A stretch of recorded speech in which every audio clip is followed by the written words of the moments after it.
क्षमा करणे याबद्दल विचार केला. आता आपण विचार करूया दुसऱ्याकडून क्षमा मिळवणे. हालेलुया.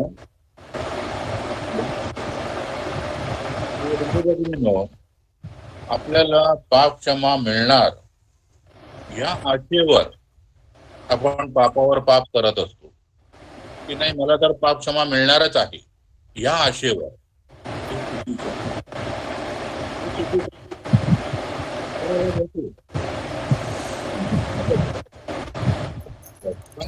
तर आपल्याला खात्री आहे की आपल्याला पाप क्षमा मिळणारच आहे, तर ही खात्री बरोबर नाही आहे.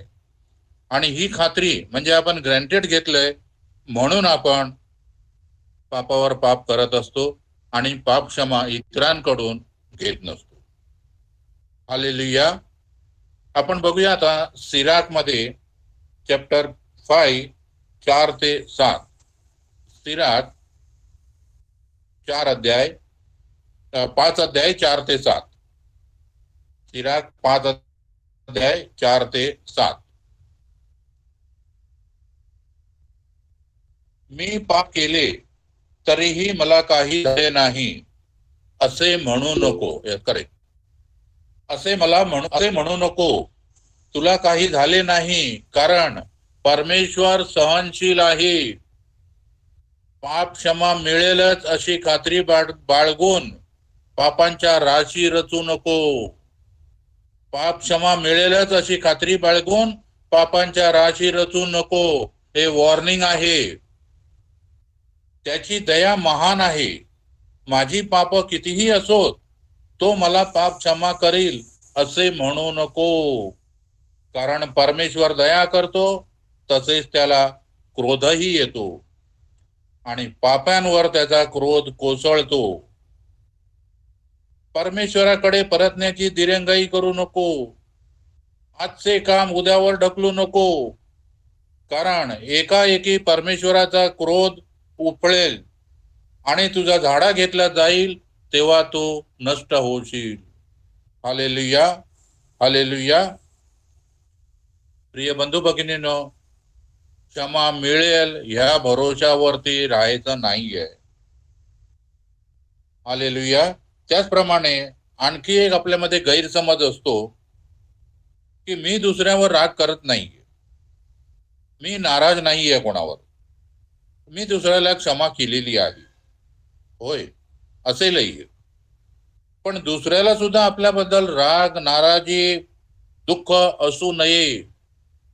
दुसऱ्याच्या मनात आपल्याबद्दल राग, नाराजी, दुःख असू नये. कारण येशूने सांगितलं आहे, समझोता केल्याशिवाय चर्चमध्ये येऊन अर्पण देऊ नका. अर्पण म्हणजे फक्त फुले, फळे, वस्तू इत्यादी नव्हे. आपल्या प्रार्थना ह्याही अर्पणच आहेत.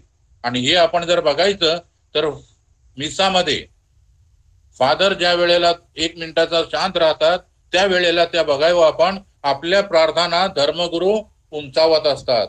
म्हणजे आपण ज्या प्रार्थना दिलेल्या आहेत त्या प्रार्थना धर्मगुरू अर्पण करत असतात. म्हणजे प्रार्थना हेही अर्पणच आहे. आपण बघूया मत्तईच्या शुभ वर्तमानामध्ये 5 अध्याय 23 आणि 24. मत्तईचा शुभ वर्तमान 5 अध्याय 23 आणि 24. Yes, correct. ह्या तू आपले दान अर्पिण्यास वेदी जवळ आणीत असता आपल्या भावाच्या मनात आपल्या विरुद्ध काही आहे असे तुला स्मरण झाले, तर तेथेच वेदी पुढे आपले दान तसेच ठेव आणि निघून जा. प्रथम आपल्या भावाबरोबर समेट कर आणि मग येऊन आपलं अर्पण सादर कर. किती स्पष्टपणे येशूने सांगितलंय. फक्त आपल्या नाही, दुसऱ्याच्या मनात पण आपल्याबद्दल काही असू नये. हालेलुया. हालेलुया. प्रिय बंधू भगिनींनो, असाच एक छोटासा व्हिडिओ आहे, फक्त 4 मिनिटाचा, हिंदीमध्ये आहे. हा व्हिडिओ आपण बघूया. हा एक खूप मोठा प्रीचर आहे, सोनू शर्मा, त्याचा आहे. आपण आता तो व्हिडिओ बघूया, फक्त 4 मिनिटाचा आहे. ताजी ताजी मछली पकड़ते ही एक आदमी हालेलुया, हालेलुया, हालेलुया. प्रिय बंधू भगिनींनो, या व्हिडिओमध्ये आपण बघितलं की आपण जो गुन्हा करतो कुठपर्यंत येतो आणि तितकं लेट त्याचं फळ मोठं येतं. म्हणून क्षमा जितकी लवकर देता येईल तेवढी द्यावी, जितकी लवकर क्षमा मिळवावी. त्याच्यामध्ये आपण बघितलं की त्या शक्तिमान माणसाने आपली शक्ती दाखवली. हा कमजोर माणूस होता, काहीच बोलला करू शकला नाही, पण देवाने त्याला पनिश केलं.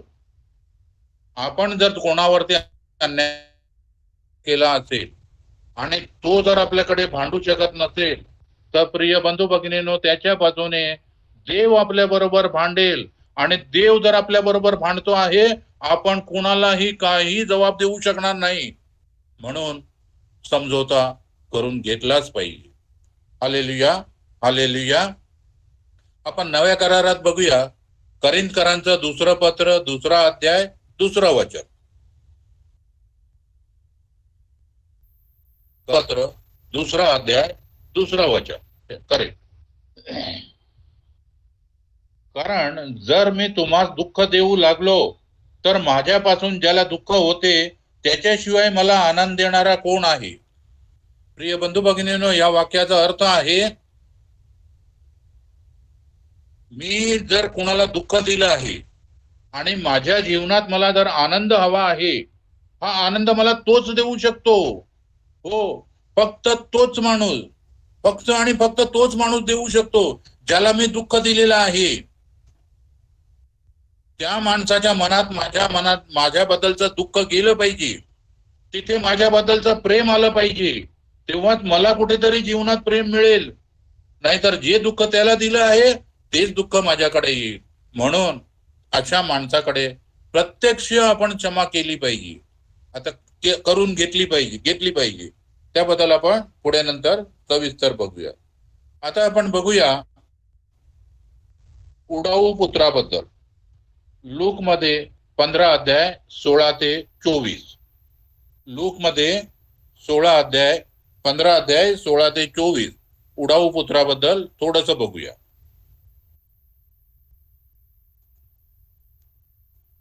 लूक मध्ये 15 अध्याय 16 ते 24. थोडीशी पार्श्वभूमीबद्दल. उडाऊ पुत्राने त्याला हौसमौज करायची होती, हौसमौज. आणि हा वाईट मार्गावर भागलेला मुलगा होता. जेव्हा त्याने हट्ट केला की मला प्रॉपर्टीचा भाग पाहिजे, त्याला तो तसा पण मिळणारच होता आई वडिलांच्या नंतर. पण ह्याने बापाचं मन दुखवलं.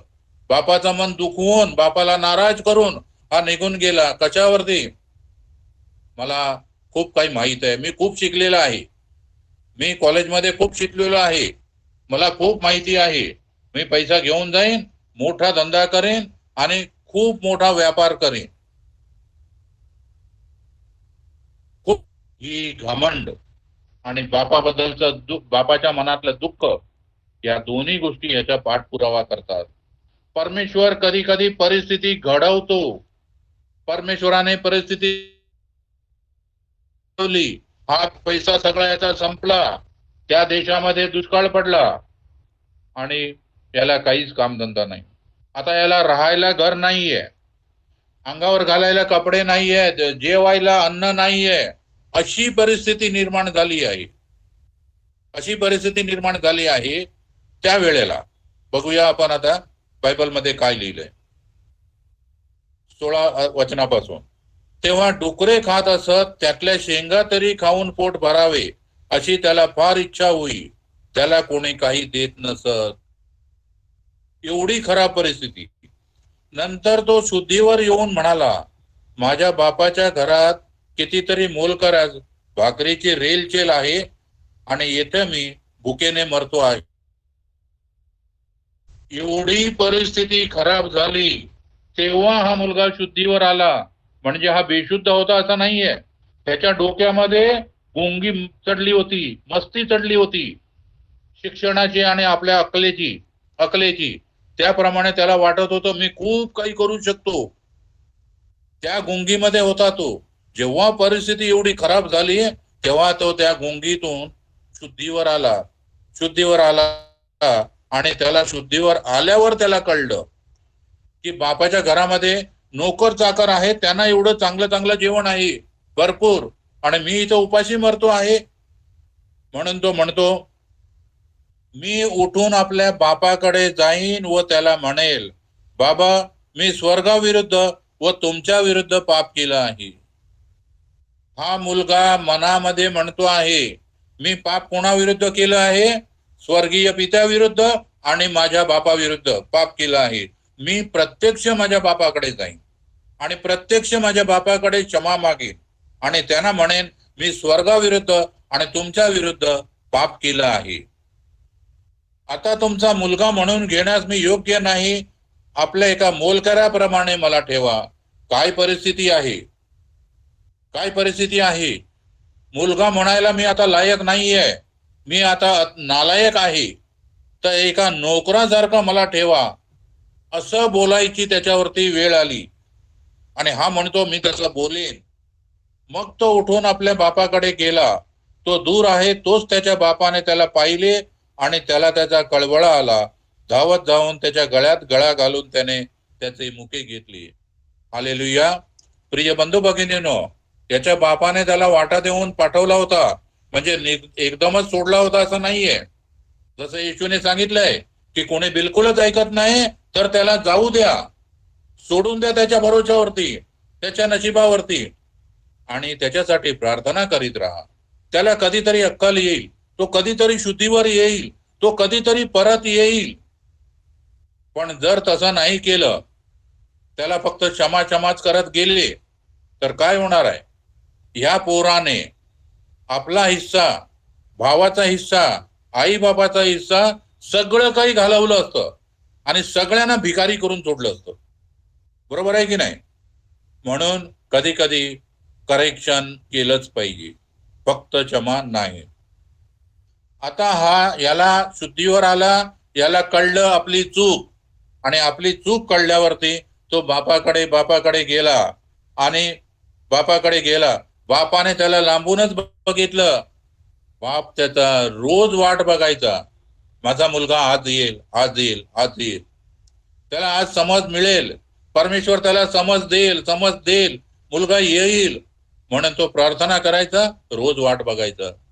आणि जेव्हा हा मुलगा आला तेव्हा बापाने त्याला संपूर्णपणे चालत यायला नाही दिलं. तो थोडी पावलं चालला, बाकीची पावलं त्याचा बाप चालत गेला आणि त्याच्या गळ्यात गळा घालून त्याचे मुके घेतले. प्रिय बंधू भगिनींनो, आपण बऱ्याच ठिकाणी बघितलंय येशूला असे हात पसरून येशू उभा आहे. बऱ्याच ठिकाणी पुतळा आहे येशूचा, हात पसरून येशू उभा आहे. असा ते काय आहे की येशू हात पसरून उभा आहे, या माझ्या मुलांनो माझ्याकडे म्हणून. तसाच हा बाप उभा होता आणि मुलगा त्याला म्हणाला, बाबा मी स्वर्गाविरुद्ध आणि तुमच्या विरुद्ध पाप केले आहे, आता तुमचा मुलगा म्हणून घेण्यास मी योग्य नाही. पण बापाने दासांना सांगितले, लवकर उत्तम झगा आणून याला घाला, याच्या हातात अंगठी, पायात जोडा घाला, पुष्ट वासरू कापून आणा, आपण खाऊ आणि आनंदोत्सव करू. कारण हा माझा मुलगा मेला होता, तो जिवंत झालाय, तो सापडला आहे. हालेलुया. प्रिय बंधू भगिनीनो, या मुलाने पश्चाताप करून आपली चूक ओळखून तो बापाकडे आला.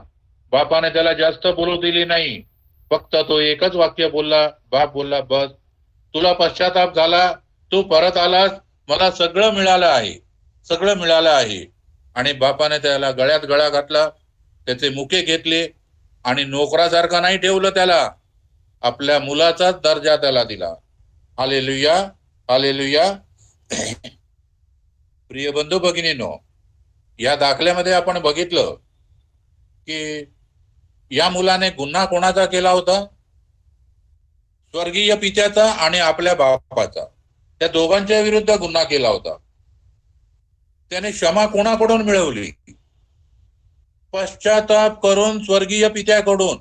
आणि प्रत्यक्ष आपल्या बापाकडून, दोघांकडून मिळवली की नाही? आपणही तशी मिळवली पाहिजे. आपण काय करतो, पण क्षमा जी मिळवायची आहे ती ज्याच्याकडून मिळवायची आहे तिथे जात नाही, म्हणून ती क्षमा आपल्याला मिळत नाही. कारण त्या माणसाच्या मनामध्ये ते दुःख, राग, द्वेष तसाच असतो आणि तो तसाच जे दुःख असतं ते आपल्यामध्ये येते, राग दुःख म्हणून. म्हणून आपण प्रत्यक्ष त्याच्याकडून क्षमा मिळवलीच पाहिजे. जसं आपण त्या व्हिडिओमध्ये बघितलं आता, की तो प्रचारक बोलला की जा क्षमा माग, नाक रगड आणि त्याच्याकडून क्षमा मिळवून घे, क्षमा मिळवून घे. कारण जिथपर्यंत तू त्याच्याकडून क्षमा मिळवून घेत नाही तिथपर्यंत तुला हिलिंग नाही. Hallelujah, hallelujah. आणि ह्या मुलाने क्षमा मागितली, किती जणांनी मागितली? एकट्याने. एकट्या मुलाने क्षमा मागितली, पश्चाताप केला, आनंद किती जणांना झाला? संपूर्ण कुटुंबाला आनंद झाला, संपूर्ण कुटुंबामध्ये आनंद आला. तर प्रिय बंधू भगिनीनो, याने ज्याचा गुन्हा केलाय प्रत्यक्ष त्याच्याकडून क्षमा मिळवली आणि संपूर्ण घरामध्ये, कुटुंबामध्ये आनंदी आनंद झाला. दुःख गेलं, आनंद झाला. म्हणून आपण सुद्धा तयार असलं पाहिजे, तयार असलं पाहिजे की क्षमा मिळवायला, क्षमा मिळवायला. हा मुलगा जेव्हा तयार झाला की मी क्षमा मिळवणारच म्हणून त्याने निश्चय केला उडाऊ पुत्राने, त्यावेळी परमेश्वराने त्याच्यासाठी मार्ग उघडला, त्याच्यासाठी मार्ग उघडला. त्याच्या बापाला त्याप्रमाणे कनवाळू केलं, त्याच्या घरातल्यांना कनवाळू केलं, कनवाळू केलं. फक्त त्याचा मोठा भाऊ थोडासा रागावला होता, पण तो पण नंतर चांगला झाला, चांगला झाला. तर प्रिय बंधू भगिनीनो, हा मुलगा ज्या घराचा मालक होता त्याच घराचा नोकर बनायचा निश्चय केला. म्हणजे ह्याने स्वतःला किती खाली आणलं. आपण स्वतःला खाली आणत नाहीत. आपला मान पान ठेवून त्याने क्षमा केली पाहिजे. नाही कंडिशन नाही घालायची, आपण कंडिशन नाही घालायची. आपल्याला क्षमा मिळवलीच पाहिजे. कारण जिथपर्यंत आपण क्षमा मिळवत नाही आपल्या कुटुंबामध्ये आनंद येणार नाही. क्षमा मिळवलीच पाहिजे. Hallelujah, hallelujah. प्रिय बंधू भगिनीनो, जसं या मुलाने क्षमा मिळवली आणि त्याच्या कुटुंबामध्ये सगळीकडे आनंद झाला, तसाच आता आपण एक साक्षी ऐकूया आमच्या प्रार्थना मंडळीमधून. बिनू बिनू किशोर म्हणजे वेलंकिनी, फिलोमिनाची. बिनू किशोर म्हणजे फिलोमिनाची आपण एक साक्ष ऐकूया आता, की त्यांच्या जीवनामध्ये काय घडलं होतं आणि कसा परिणाम झाला होता. Praise the hello, Lord. हाँ हेलो, प्रेज द लॉर्ड. आवाज आता है? हाँ आता है, आ रहा है, आ रहा है। आवाज आ रहा है. Praise the Lord, hallelujah. मैं दीनू किशोर महेंद्र दीवान मर्सी पैरिस से हूँ और मेरा साक्षी ये है, दुबई में मैं नौकरी करती थी, 19 साल काम करी मैं वहाँ पर. मैं दुबई में 19 साल काम करी, वहाँ पर बच्चों को देखने का काम करी. 3 बच्चे थे उनके घर में.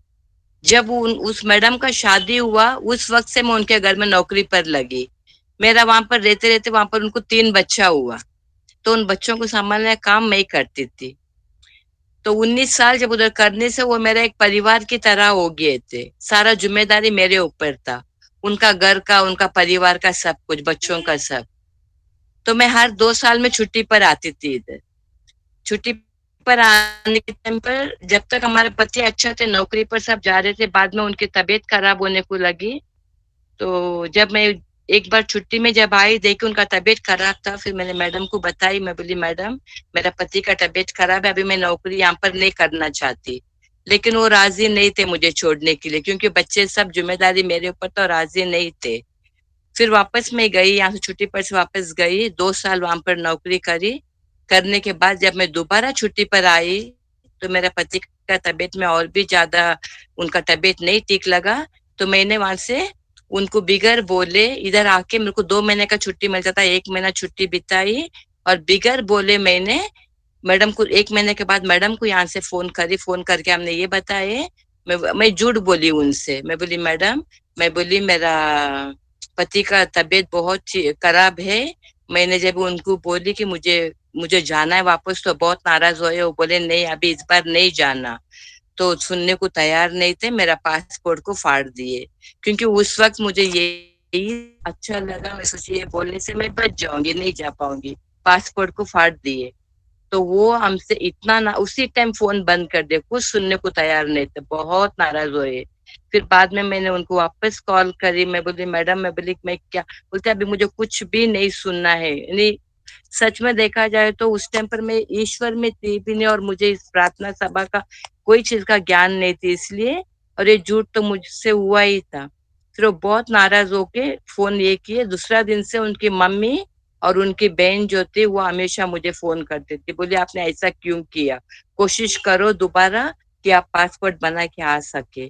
क्योंकि उनका घर में और कोई नहीं था, उनका बच्चों को सब बचपन से मैं ही संभाली थी उनको। तो उनका दुख उस वक्त मुझे समझ नहीं आया कि सच में मेरा छोड़ने से उनको कितना तकलीफ हुआ। बाद में फिर जब उनके माँ बहन भी मुझे बोलने लगे तो मुझे भी बहुत अफसोस हुआ। जब मैं यहाँ पर आ गए, पति का इलाज सब कर रही थी और उन्हीं दिनों मैं हमारा चर्च के अंदर प्रार्थना में गई पहली बार। उससे पहला तो हम कभी यहाँ पर थे ही नहीं, तो चर्च का सवाल ही नहीं था जाने का। प्रार्थना सभा में गई, उस वक्त हमारा ये डोमिनिक ब्रदर इनका ग्रुप लोग वेनिसडे का दिन यहाँ पर इनका प्रार्थना सभा चलता था। उस प्रार्थना सभा में जिस दिन मैं गई उस दिन एक पश्चाताप का सेक्शन था उनका। जब भी मैं वहां पर गई, मैं पहली बार मैंने जाके जब ये पश्चाताप का ये सुनी, वो मुझे मैं हृदय में बहुत बहुत बोलेगा तो बहुत लगा कि ये मैंने क्या करी, मैंने कितना बड़ा गलत करी झूठ बोल के उनको। फिर मैं उनको जितना भी बार फोन करी वो फोन उठाते नहीं थे। फिर मैं जब मुझे पता, फिर प्रभु यीशु के पास प्रार्थना करके रोती थी, मैं बोली प्रभु मेरे वजह से उनको दुख हुआ है, उनका कुछ भी गलती नहीं, झूठ मैं नहीं बोली और वो तो उसका, और वो छोड़ के मैं पति का नाम भी मैंने झूठा लगाया कि उन्होंने पासपोर्ट फाड़ के फेंका। मुझे बहुत पश्चाताप हुआ, बहुत बोलेगा बहुत, मैं बता नहीं सकती मैं उस वक्त, ये अभी काफी साल पहले की बात है, लेकिन उस वक्त मैं जिस इस परिस्थिति में थी, मुझे तो फिर मैं मैडम को जब भी वो फोन करे वो बहुत नाराज, उठाने को तैयार नहीं, मैं नंबर उठाती थी ओके ओके बोल के बंद करते थे। फिर मैं पश्चाताप के साथ साथ प्रार्थना कर रही थी प्रभु यीशु के पास। मैं बोली प्रभु, मैं बोली उनका आत्मा को मैंने ठेस पहुंचाई, प्रभु आप उनका आत्मा में आपका प्रेम भरो। जैसा भी मुझसे प्रार्थना हो पाया मैं उनके लिए प्रार्थना करती थी। करते करते मैंने 1 साल तक उनके लिए प्रार्थना करी हुई।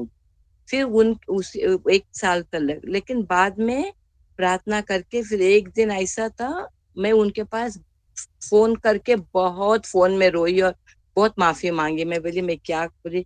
फिर उस वक्त वो उनका भी बोलते ना, प्रभु यीशु जहाँ रहेंगे, जहाँ ईश्वर है वहां पर कोई भी चीज का है। तो क्योंकि इधर प्रार्थना में करती थी और मैं अपने मन और आत्मा से मुझे बहुत पश्चाताप था, तो वो मैडम फिर मेरे से बात अच्छा करने को लगी, थोड़ा बहुत ठीक हुई, वो फोन लेना बात करना, तो मुझे थोड़ा संतुष्ट हुआ बहुत। उनका बच्चों से कांटेक्ट था, बच्चों लोग बड़े हो गए थे, उन लोग मुझसे फोन में बात करते थे। और उनका यहाँ पर उनका मम्मी का घर है ब्रिज कैंडी में, तो उनका मम्मी और बहन हमेशा हर साल यहाँ पर छुट्टी पर आते। तो जब मैडम का मुझसे जरा रिश्ता ठीक हो गया, जब भी उनका मम्मी इन लोग आने लगे, तो उनका मम्मी कैसे मेरे लिए हमेशा गिफ्ट भेजती थी, कपड़ा साबुन परफ्यूम जो कुछ उनसे बन पाता था।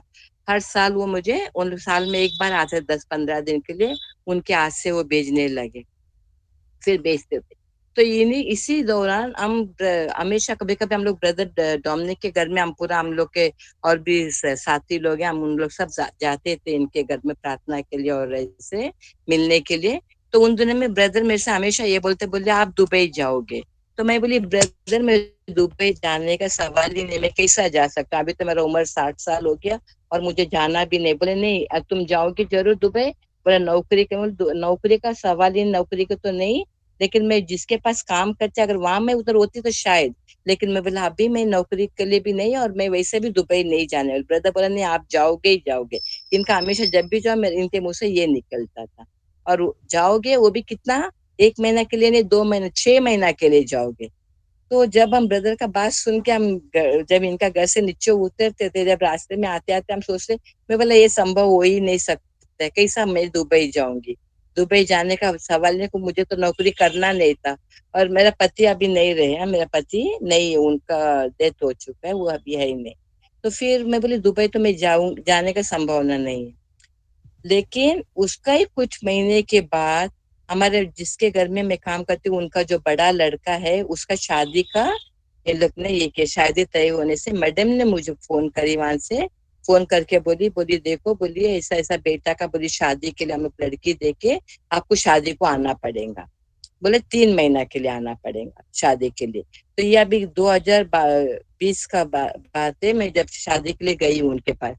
बोले 3 महीना के लिए, तो 3 महीना के लिए हम गए, जान में गए, फरवरी मार्च। तो वो 3 महीने में, मार्च महीना में जब आते आते उन्होंने क्या कहा कि आप आए ही है, तो बोले क्योंकि वीजा 6 महीने का रहता है, वो बोले आप यहाँ पर ईद भी हम लोग के साथ मना के जाओ। तो मैं बोली मैडम नहीं, मैं नहीं रुक सकती हूँ, क्योंकि मुझे मेरा अपॉइंटमेंट है डॉक्टर के पास, इसलिए मुझे जाना ही होगा। क्योंकि वो मेरा अपॉइंटमेंट था लेकिन अगस्त में, लेकिन मुझे और ज्यादा नहीं रहना था। तो मैं बोली मैं 3 महीने में चले जाऊंगी। तो बोले ठीक है आपकी मर्जी। उन लोग को जरा नाराजगी हुई, लेकिन जिस वक्त मैं उनको जब, हाँ नाराजगी हुई उनको, तो फिर मैं जान में उनके पास, जब भी मैं उनके पास गई, उनको उन्होंने मुझे बुलाया, जब मैं गई, उनका घर में जो आनंद था, वो आनंद में सच में बताती हूँ, हो सकता हमारे शायद ही हमारे कोई रिश्तेदार भी होते तो भी नहीं कर पाते। इतना खुशी, इतना अच्छा से लोग ने मेरा स्वागत किए, सब रोने को लगे, खुशी का आंसू थी वो आनंद जो उनके बीच में जाके मुझे मिला।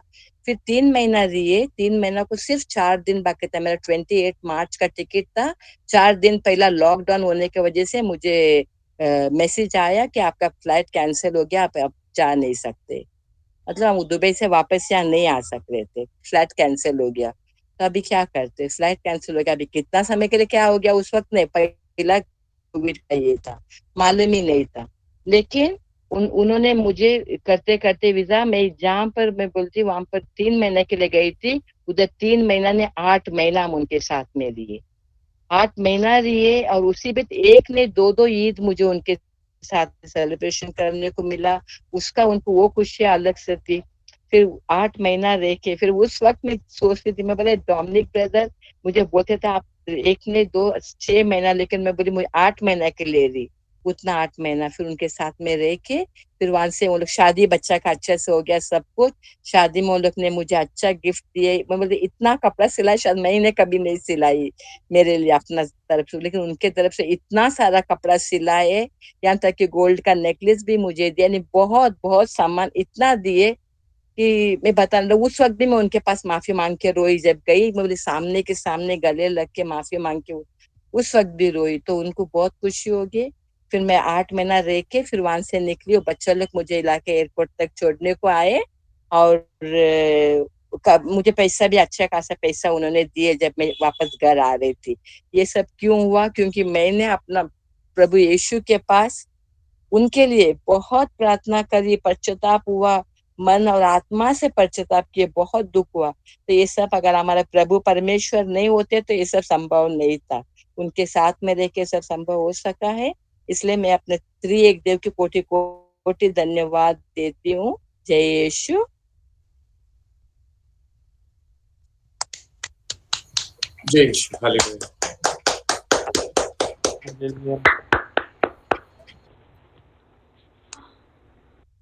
Hallelujah, hallelujah. हालेलुया।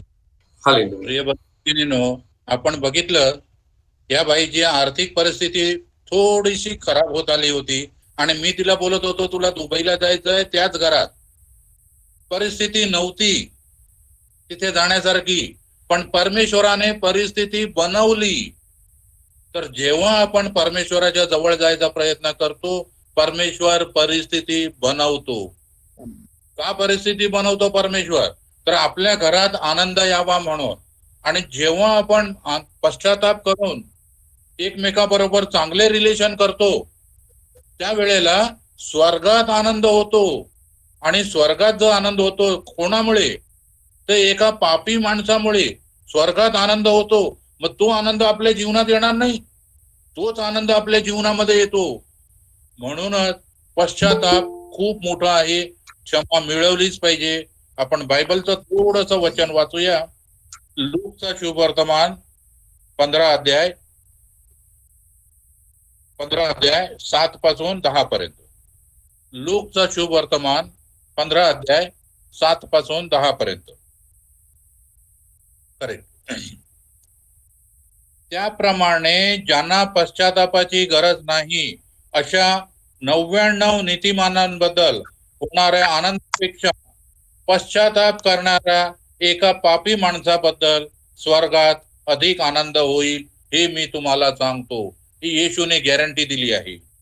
परत पुढे त्याच्यानंतर, तसेच अशी कोण आहे की तिच्या जवळ रुपयाची 10 नाणी असता त्यातून एक नाणे हरवले तर दिवा पेटवून घर झाडून ते सापडेपर्यंत मन लावून शोध करीत राहत नाही. ते सापडल्यावर ती मैत्रिणींना व शेजारणींना बोलावून म्हणते, माझे हरवलेले नाणे मला सापडले, म्हणून माझ्या बरोबर सर्वांनी आनंद करा. त्याप्रमाणे पश्चाताप करणाऱ्या एका पापी माणसाबद्दल देवाच्या दूताबद्दल स्वर्गात आनंद होतो. Hallelujah, hallelujah. प्रिय बंधू, हीच घटना झाली. त्याच्या बापाने सगळ्यांना सांगितलं, नोकरा चाकरांना, आजूबाजूच्या लोकांना, तुम्ही सर्व माझ्या बरोबर आनंद करा. माझा मुलगा हरवला होता, तो मला मिळाला.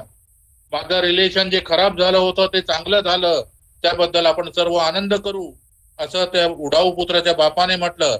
त्याने आनंद केला. या बहिणीचं पण तेच झालेलं आहे, तेच झालेलं आहे. आणि अशीच एक खरी घटना आमच्या गावात घडलेली गोव्याला मी तुम्हाला सांगतो आहे. लहानशीच आहे. हालेलुया. आमच्या गावातला एक मुलगा एक दिवशी माझ्याकडे आला संध्याकाळी आणि मला बोलला की माझ्या भावाचा मुलगा हॉस्पिटलमध्ये आहे. थोडा लवकर जन्म झाला आहे, 8 महिन्यातच डिलिव्हरी झाली आहे आणि त्याच्या हृदयाला होल आहे, हृदयाला होल आहे.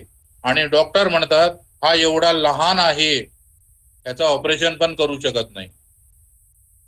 देवाच्या भरोश्यावर राहून आम्ही बघतोय काय करायचं ते. तर हा मुलगा जो माझ्याकडे नेहमी येणारा, मी बायबल शेअरिंग करणारा, नेहमी माझ्याकडे बायबल बद्दलच बोलणारा आणि कधीही माझं काही काम पडलं नाही, कधीच नाही बोलला. त्या फक्त मला बोलायचं, काय काम आहे मला बोला, आणि तो काम करायचं. सगळे कामं माझी, कधी पैशाची अपेक्षा नाही. उलट त्याच्या घरात काही चांगलं जेवण बनवलं ते आणून पण तो मला द्यायचा. असा मुलगा एवढा मोठा प्रॉब्लेम घेऊन आला. ठीक आहे, तुला तुझ्या भावाचा मुलगा जिवंत पाहिजे, चांगला पाहिजे, तर हो, जा तुझ्या भावाला आणि वहिनीला दोघांना पाठव. तुझ्या भावाला आणि वहिनीला दोघांना पाठव आणि तू हॉस्पिटलमध्ये जा आणि बोल, कुठल्याही परिस्थितीत त्याने सकाळपर्यंत हॉस्पिटलमध्ये नाही जायचं, नाही जायचं. तर त्याने ते जे मी सांगितलं त्याने केलं. भावाला वहिनीला माझ्या घरी पाठवलं आणि तो हॉस्पिटलमध्ये गेला. सुमारे 8 वाजले असतील रात्री. त्याचा भाऊ आणि त्याची बायको आली आणि रडायला लागले की काहीतरी करा, आमच्यासाठी करा, काहीतरी करा. तर म्हटलं काय करणार, कधीपासून आहे? तर म्हणतो कालपासून असाच आहे. तुम्ही काय केलं? तर म्हणतो प्रार्थना तर खूप केली आहे. म्हटलं फक्त प्रार्थनेचा काही उपयोग होणार नाही. तुम्ही तुमचं मन शुद्ध करा आणि प्रार्थना करा. जसं प्रशांतने मगाशी सांगितलं, आत्म्याने आणि मनाने प्रार्थना झाली पाहिजे. आपला आत्मा शुद्ध असला पाहिजे. तर म्हणतो काय करायचं आहे? मग त्या मुलाला मी विचारलं, बोलो तुझा मुलगा हॉस्पिटल, हो, आता तुला किती मजा येते? तो बोलतो असं काय बोलता? तर बोललो का, मजा येत नाही तुला? तो नाही. अरे जेव्हा तू पॉइझन पिला होतास ना आणि मरायला टेकला होता, तुझा बाप किती तडफडत होता, तुझा बाप किती रडत होता, माझ्या पोराला वाचवा, पोराला वाचवा म्हणून. तुझ्या बापाने लोकांना गोळा केलं, तुला घेऊन गेला हॉस्पिटलमध्ये आणि तुझा जीव वाचवला. त्या बापाबद्दल कधी तू धन्यवाद दिलेस? त्याच्याकडे कधी क्षमा मागितलीस त्याबद्दल? नाही. का पिला होतास दारू? आपलं औषध तो पॉइझन का पिला होतास? या मुलीसाठी ना, तिच्या बरोबरच लग्न करायचंय म्हणून? तर म्हणतो हो, आई बापाच्या इच्छेविरुद्ध लग्न करायचंय, बाप विरोध करतो म्हणून तो पॉइझन पिला होता. बोलो त्यावेळे तू हॉस्पिटलमध्ये होतास आणि तुझा बाप रडत होता. आज तुझा मुलगा हॉस्पिटलमध्ये आहे आणि तू रडतो आहेस. आपण जे करतो तेच आपल्याला मिळत असते. नेहमी लक्षात ठेवायचं, जे करतो तेच मिळणार आहे आपल्याला. आणि प्रार्थना आपल्याला पाहिजे आहे, पण आपलं कर्म पण. तर म्हणतो काय करायचंय? बोलो जा, नाक रगड बापाकडे, मोठ्या बहिणीकडे, नातेवाईक ज्याने तुला समजवलं होतं आणि तुला त्यांच्याबद्दल वाईट वाटलं होतं की ते मला माझ्यासाठी वाईट बोलतात, त्यांचे पाय धर, जाऊन पाय धर, त्यांच्याकडे क्षमा माग आणि त्या सगळ्यांच्याकडे क्षमा मागून परत माझे राग आहे, मी झोपणार नाही. तर बोला ठीक आहे. रात्री सुमारे 11:45-12च्या सुमाराला हे दोघं परत आले माझ्या घरी. रडत रडत रडतच आले. मी म्हटलं क्षमा मागितली? हो. सगळ्यांनी आम्हाला खूप उलट सुलट बोलले. तर म्हटलं ते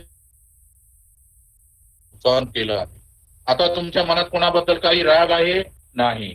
ठीक आहे, दुसऱ्यांना पण तुमच्याबद्दल राग नाहीये. तुम्ही जाऊन झोपा आता आणि सकाळी 8 वाजता हॉस्पिटलला जा. आणि तिथपर्यंत हॉस्पिटलमध्ये तुम्ही फोनही करू नका. हे दोघं घरी गेले, झोपले आणि सकाळी 8 वाजता तिकडे गेले हॉस्पिटलला. आणि गेल्याबरोबर हॉस्पिटलमधून मला फोन केला की म्हणतो ब्रदर काहीतरी चमत्कार घडला, एवढा मोठा चमत्कार. तर म्हटलं काय झालं? तर डॉक्टरांनी रात्री बघितलं होतं 10-11च्या दरम्यान त्याच्या मुलाच्या हृदयामध्ये होल होता. आणि 12:30च्या नंतर जेव्हा त्याला चेक केलं, त्याच्या हृदयात होल नव्हता. मुलगा संपूर्ण बरा आहे, संपूर्ण बरा आहे. आज हा मुलगा आणि संपूर्ण हट्टाकट्टा आहे मुलगा. प्रिय बंधू भगिनींनो, त्याने क्षमा मिळवली. किती चांगला परिणाम झाला. आपल्याला क्षमा मिळवलीच पाहिजे कुठल्याही परिस्थितीत. पण ती कशी मिळवायची, त्याचा प्रोसिजर काय आहे ते आपण आता बघूया. क्षमा मिळवायचा प्रोसिजर. प्रिय बंधू भगिनींनो, जो प्रोसिजर मी सांगतो आहे त्याशिवाय वेगळा प्रोसिजर मला तरी वाटत नाही. आणि अतिशय खात्रीचा प्रोसिजर आहे हा, दुसऱ्याकडून क्षमा मिळवायचा. Hallelujah, hallelujah. प्रिय बंधू भगिनींनो, सर्वप्रथम आपण एक वेळ अशी निवडायची की त्या वेळेला आपल्या घरात शांतता असते. कुठलीही वेळ निवडा, कुठलीही, सगळ्यात शांतता असते अशी वेळ निवडा. आणि त्या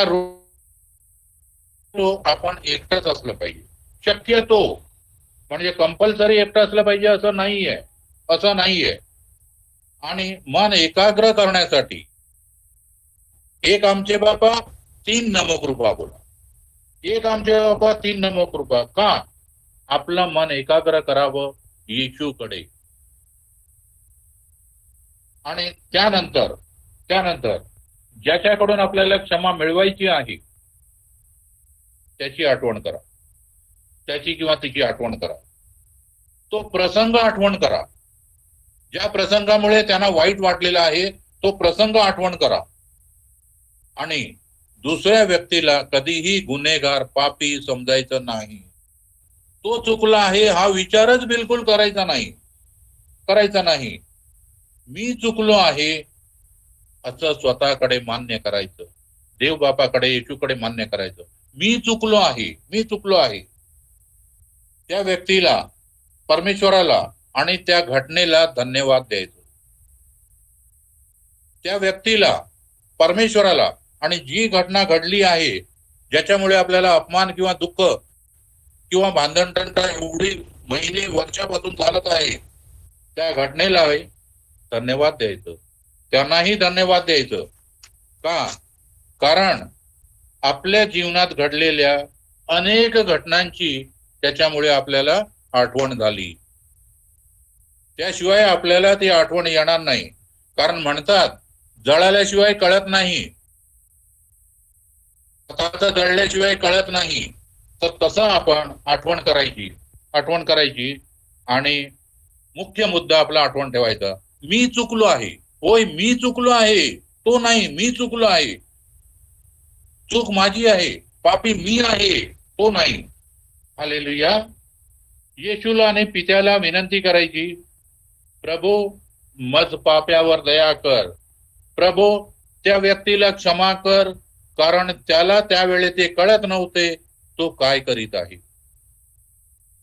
प्रभू त्या व्यक्तीला क्षमा कर, त्याला कळत नव्हतं तो काय करत आहे ते, मलाही कळत नव्हतं. मी माझा दोष कबूल करतो आहे. मज पाप्यावर दया कर प्रभू, मज पाप्यावर दया कर.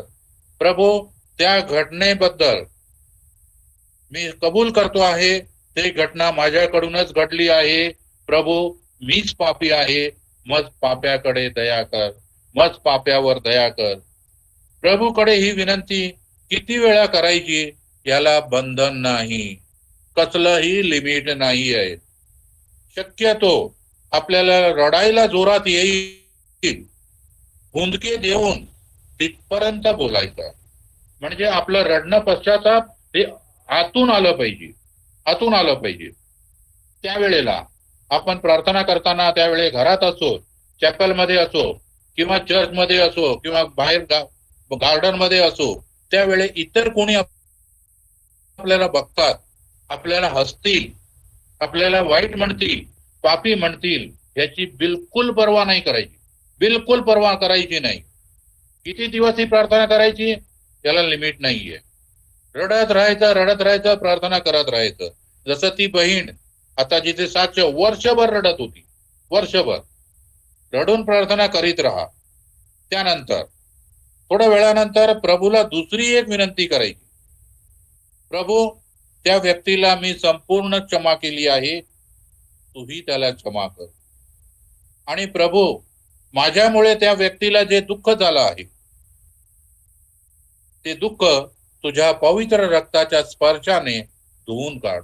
प्रभू त्या व्यक्तीच्या मनामध्ये जे दुःख, राग, द्वेष, माझ्याबद्दलचं जे काही वाईट असेल ते तू धुवून काढ प्रभू. तुझ्या पवित्र रक्ताने ते धुवून काढ प्रभू. आणि प्रभू त्याच्या हृदयाला जे तू धुवून शुद्ध केलेलं आहे, त्याच्यामध्ये तुझं प्रेम, दया, क्षमा, शांती हे सगळं भर त्याच्यामध्ये देवा. प्रभू हे सगळं भर त्याच्यामध्ये. आणि त्यानंतर करायचं आहे ती व्यक्ती आपल्या समोर आहे असं आपण समजायचं. प्रत्येक ती व्यक्ती समोर आहे असं मनात समजायचं आणि त्या व्यक्तीकडे क्षमा मागायची. आपण ज्या नावाने त्या व्यक्तीला हाक मारत असू, त्याच नावाने त्या व्यक्तीला हाक मारायची की मला क्षमा कर. प्रिय बंधू भगिनींनो, ही क्षमा आपण त्या वेळेला जी मागतो, त्या व्यक्तीचा शुद्ध झालेला आत्मा ती क्षमा, आपली प्रार्थना, विनंती ऐकत असतो. या व्यक्तीकडे ती क्षमाही आपण रडून करत राहायची, क्षमा मागत राहायची. आणि एवढं झालं की नंतर आपण फादरकडे जायचं की फादर, माझं जे कर्तव्य होतं हे मी करीतच आहे, जवळजवळ पूर्ण झालेलं आहे. आता परमेश्वराकडून मला क्षमा मिळवून द्या. आता तुम्ही मला कडून क्षमा मिळवून द्या. तेव्हा फादरकडे जायचं, आधी नाही. हालेलुया. त्यानंतर ती व्यक्ती आपल्याशी स्वतःहून बोलायला लागेल किंवा आपण बोललो तर आपल्या बोलणारा ती व्यक्ती प्रतिसाद देईल. आपण आपल्यात नम्रता धारण करावी आणि क्षमेची देवाण घेवाण हळूहळू करत राहायचं. दोन्ही व्यक्तीच्या कुटुंबामध्ये आनंद भरला जाईल. कारण जे दुःख होतं त्या व्यक्तीच्या मनामध्ये ते निघून गेलं, राग द्वेष होता तो निघून गेला. आणि त्या वेळेला आपल्या विनंतीवरून येशू त्यांच्या मनामध्ये प्रेम, दया, क्षमा, शांती हे भरतो. तर त्यांच्या आता हृदयामध्ये जे भरलेलं आहे तेच ती आपल्याला देणार आहेत. आणि ते आपल्याला देणार म्हणजे करिंथकरांचं जे आपण पत्रामधून वाचलं की तोच आपल्याला आनंद देऊ शकतो. होय, फक्त त्याच्याकडूनच आपल्याला आनंद मिळणार आहे. तेव्हा त्याच्याकडूनच आपल्याला आनंद मिळेल आणि हा आनंद कोणीही काढून घेऊ शकणार नाही. Hallelujah, hallelujah. प्रिय बंधू भगिनीनो, आता एक वॉर्निंग, स्ट्रिक्टली वॉर्निंग आहे. ही प्रोसिजर पूर्ण करण्याआधी क्षमा मागायला फक्त आई वडिलांकडेच जाऊ शकता. ही प्रोसिजर पुरी करण्याच्या अगोदर फक्त आई वडिलांकडेच तुम्ही क्षमा मागू शकता. इतरांकडे जायचं नाही. पहिल्यांदा ही प्रोसिजर पुरी करायची. जर ही प्रोसिजर पुरी नाही केली आणि तुम्ही क्षमा मागितलीत, त्याचा खूप मोठा वाईट परिणाम होईल. मी बघितले कित्येक लोकांना, कितीतरी सासूला सुनाने घराबाहेर टाकलंय. जेव्हा सासूने क्षमा मागितली तेव्हा घराबाहेर काढलं. का? प्रोसिजर नाही पुरं केली. त्या व्यक्तीच्या मनामध्ये येशू नाही आला अजून आणि तिच्याकडे क्षमा मागितलंय. तसं नाही करायचं. Hallelujah, hallelujah, hallelujah. प्रिय बंधू भगिनींनो, जी वॉर्निंग आहे तिच्यावर पण लक्ष ठेवा, लक्ष ठेवा. आणि परमेश्वराकडे आपण प्रार्थना करूया, विनंती करूया की परमेश्वरा, माझ्या मनातलं दुःख काढ. हे प्रभू येशू, तुझ्याकडे विनंती करत आहे. माझ्या मनामध्ये असलेलं राग, दुःख, द्वेष आणि मोठेपण, गर्व, अहंकार, हे सगळं काढून टाक प्रभू, काढून टाक प्रभू. त्याचप्रमाणे प्रभू, माझा संपर्क ज्या ज्या कोणाशी आहे त्यांच्या मनातून पण ते काढून टाक प्रभू. राग, द्वेष, नफरत सगळं काढून टाक प्रभू. प्रभू, मज पाप्यावर दया कर प्रभू, मज पाप्यावर दया कर प्रभू. आणि प्रभू, त्यांना पण दया कर. ते त्यांना कळत नाही ते काय करतात. पूर्वी मलाही कळत नव्हतं प्रभू, त्यांना अजूनही कळत नाहीये. प्रभू, दया कर त्यांच्यावर. माझ्यासारखेच त्यांच्यावर पण दया कर प्रभू, दया कर प्रभू, दया कर प्रभू. प्रभू, मज पाप्यावर दया कर प्रभू, त्यांच्यावरही दया कर. आमेन.